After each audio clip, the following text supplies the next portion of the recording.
Punsibala pubada Liza fu khawgali. Mamai do nothaduna lay. Liza ki manang nang nalipaga.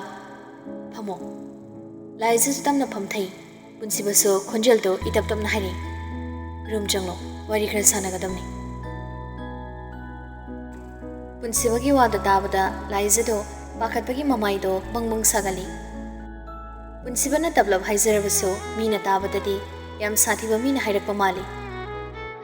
Nupa maso marau leba midyeng do haifet inglamlaga room manungda changkhre. Liza di nahan punsibala amba numitugi thaudoktudagi mamai hangatpa ngamdribani ikairibani hagolaga fat changba ngamdi machindo murum soli. As yam sathidoi mali aikhoi ta choga changminaba phau ikaibada changba ngamdi hazagi thanta kamaina changdoino ngarangi nurse nupidu sulakti maga changminarabadi kharadi phadawni phat changradi aibu kari khandoino kamlana maro manikpani asomda punsibasu cheduda gyan tana phami wari sanagadabani hainadi haidoklamni kari warino aina sanadoisibo mihunse dangdang chungkhali nupa mankidirda migi mapot huran basim ngai mi loina sumaina tongnu bizam Sir, I changlake. Liza so thongjin maya da lepaga hairakpani. Punsibasu khangpre khangi. Changlo. Moli changsilaktuna phami. Nupadaso wari saba phat ngamde. File ama haidoklaga yengna. Mingdo Liza haibani ko. Liza su mamai do nontharaga adum khumlei. Hoi sir. Chak charga lakpro. Hospital da pubasi asida hanboidora. Mani sir. Pare, adudi phazana tominarasi. Nang asina hanbanina sister amasiga tatok tasin tawro. Aduga nangi duty matam haikiroi. Aina lai wa haiba matamda lakadabani. Hoi sir.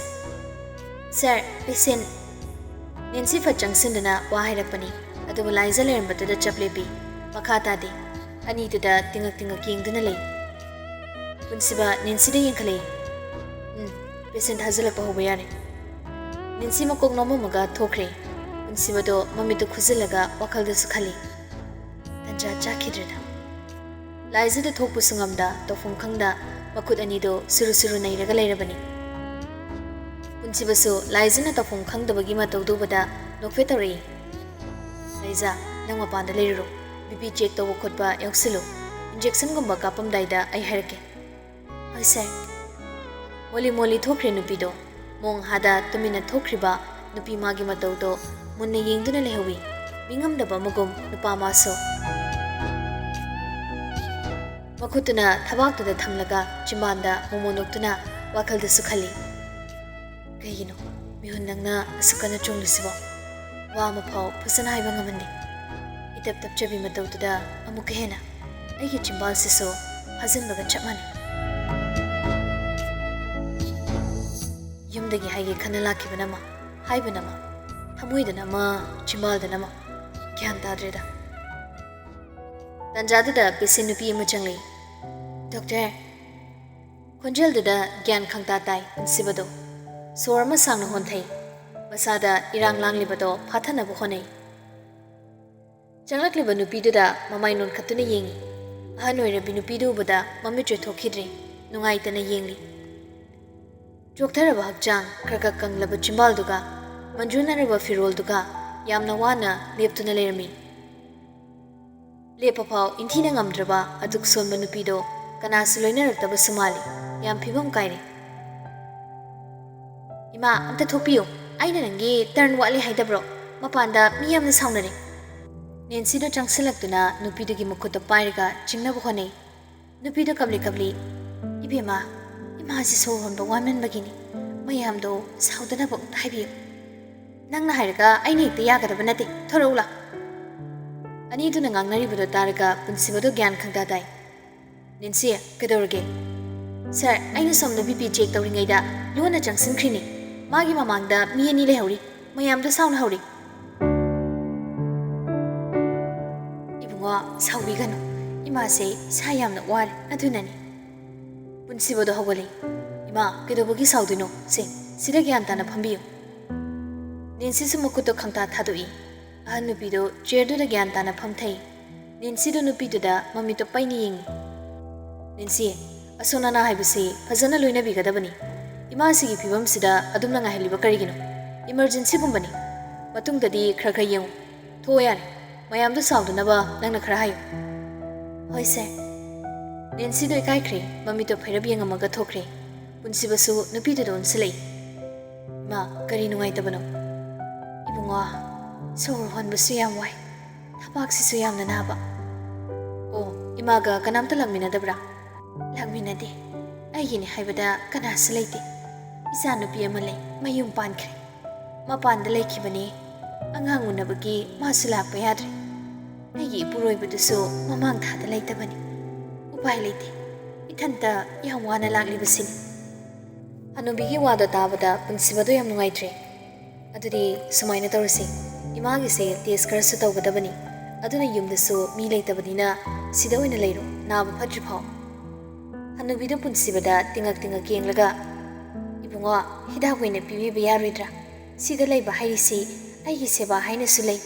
Atutaki, Paisaso. Paisagidi, Kishwarunima. Mayam Seba Tonabagi the Magda, Ninkachaba Hospitali. Paisakra Lorisidi, Low the Bayada of Krakakini. Imawi Sebagi the Magso, Wabirunu. Mayam Seba Tonabani, Lady Nurse Mayam say. Ima, Wakal Wabirunu, Wakal no Mina Lebu. Nabay Pabaga, Imagium the Timbini. Hanubido, Mabuni Nusikre, Mamitagi Mapitari. Sida, Isagi Wahi Cresetabada, Ima Bill, Sirabasiat. Ima say, Doctor Atopa the Suyam Raban. Adabu, Itinoina Matata Virati. Lekagi Zanupi Sing Topa Mana, Mapum Sida Jalo Hirapadagi, Lapani. Isanupi to so, Numitarani Muklerabadi, Yanu Paduna, Ibulo with Harakani.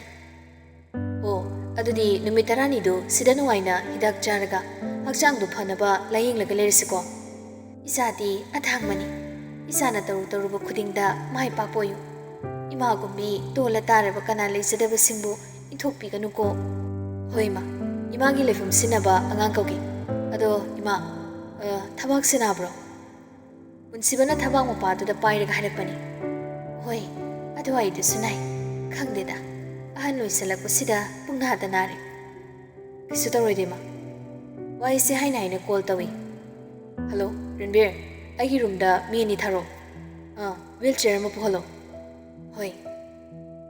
Phone the tummy, the estone of a cheat to da in a hurry. Imabu Chak Bro. Zaratrida, Narang the Gisadri.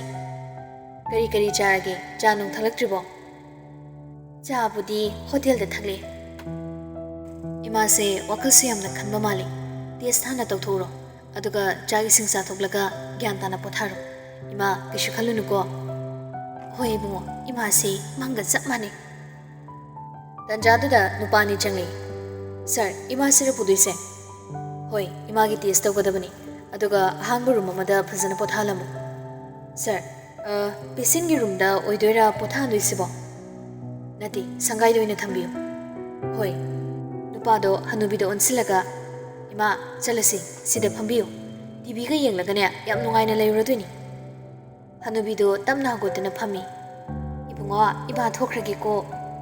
Hoima. Sister do Pisin Sangal Ona on Tahibiram. Hoiser.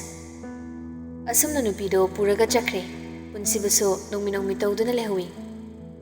Asum the Nancy do, Pipi Kamli. Liza de Ahan Bagoire, Nancy Mong da, Hinata Banalori. Nupado, Nancy the Onsilaga.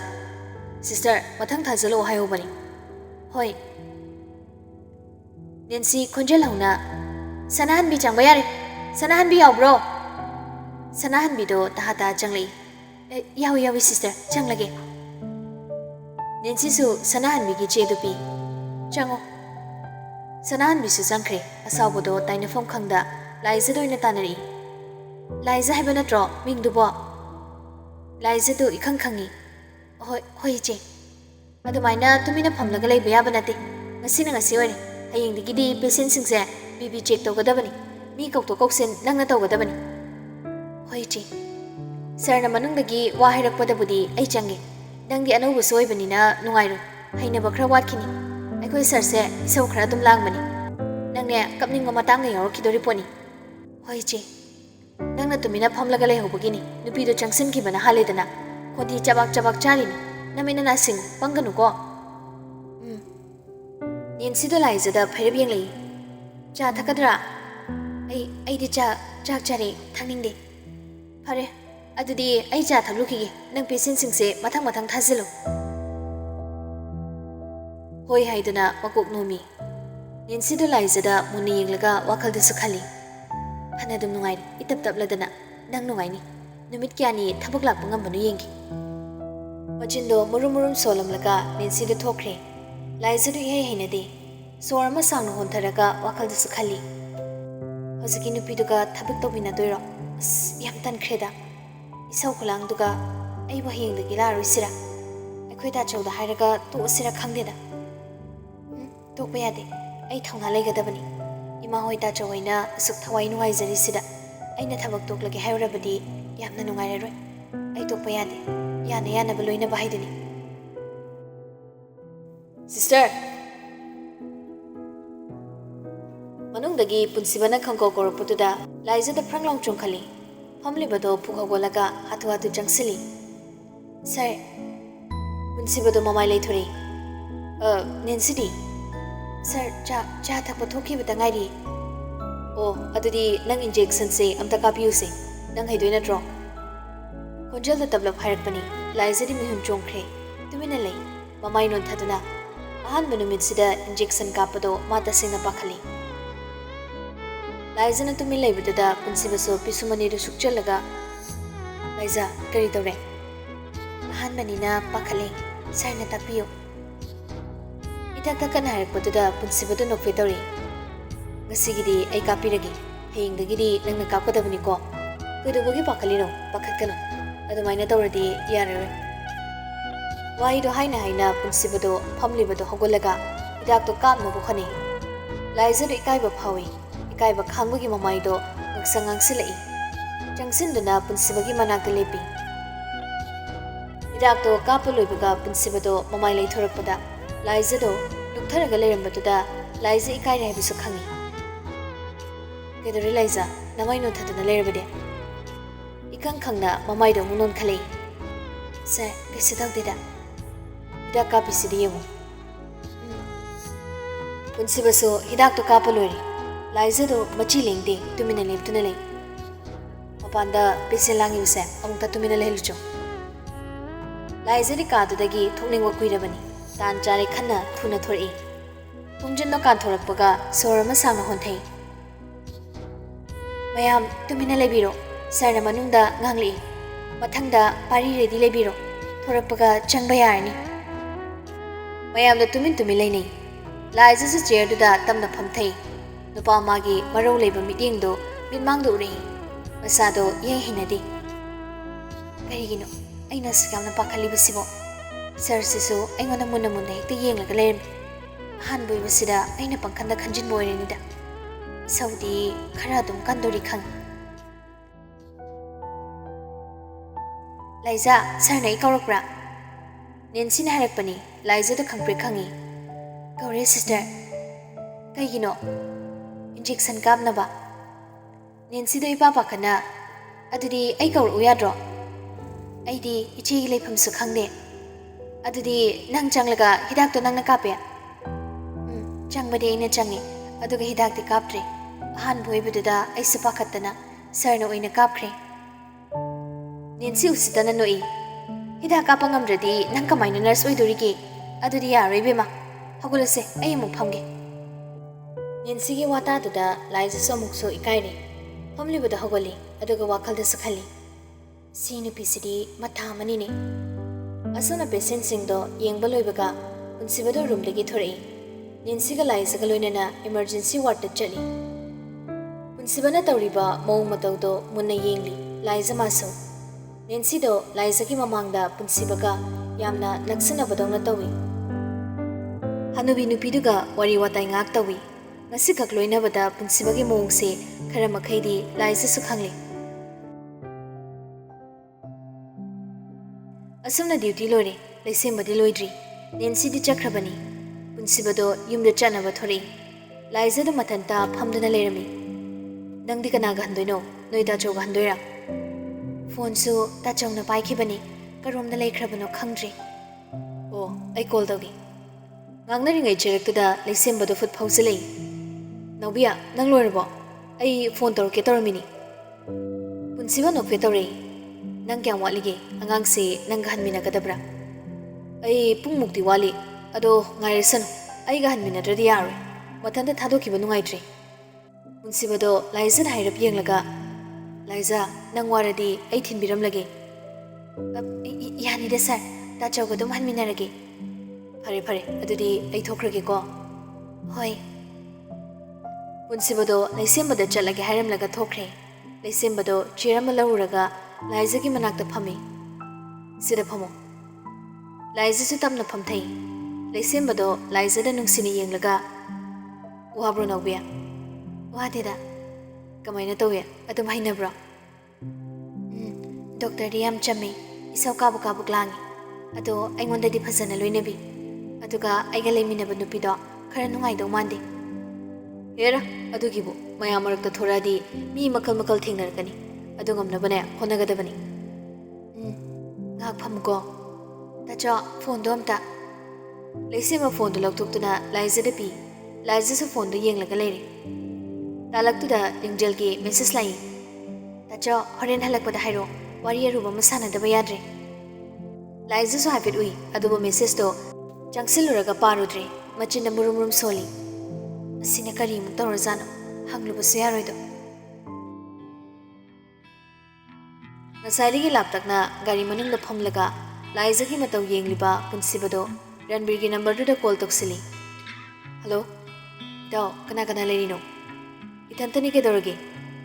Wam tahira ke tawbani. Kari wano yamluba malida. Leisembagi phone yadri bro. Punsiba, tasing na hairagadi leisembado tolok ngaribani. Phone sembadi loirambusu yare. Pesa leitabagi laurudribani. Adudi magi tolokto hayemak nangna fanaba mongda hairaga pikro. Ma phone paidabase pau phaunaba yam nungaitreba.